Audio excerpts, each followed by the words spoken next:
Hello' guys, Zakir ব্লগৰ স্বাগতম জনাইছোঁ। মানে বহুদিনৰ মূৰত আজি এটা ভিডিঅ' লৈ আহিছোঁ, যিহেতু আজি 15 আগষ্ট স্বাধীনতা দিৱস হয়। আজি স্বাধীনতা দিৱস আমি ভাবিছোঁ গান্ধী মণ্ডপৰ পিনে অলপ ফুৰিব যাওঁ। এয়া মোৰ লগত আছে আশিকেও গৈ আছে। ইয়াতে বাপুজী মহাত্মা গান্ধী আহিছিল 1921 চনতে। মানে সেইখিনি ঠাই আপোনালোকক দেখাম বুলি ভাবিছোঁ। আপোনালোকে চাই থাকক ভিডিঅ'টো শেষলৈকে।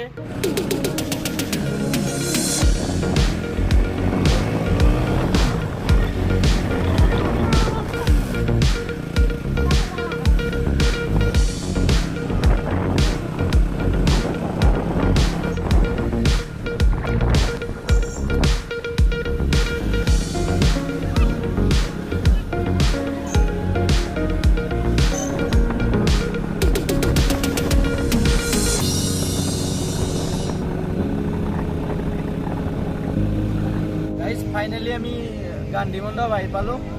গান্ধী মণ্ডপৰ বাহিৰৰ দৃশ্য এইখিনি, মানে ভিতৰত সোমাব দিয়া নাই।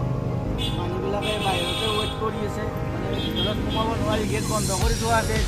মানুহবিলাকে বাহিৰৰ পৰাই চাইছে। গাইজ ইয়াতে কিমান মানুহ ভিৰ লাগিছে। ইয়াতে সকলোৱে আহিছে 15 আগষ্ট বুলি, আজি স্বাধীনতা দিৱস যিহেতু।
ইয়াৰ পৰা গোটেই গুৱাহাটীৰ ভিউটো চাব পাৰি।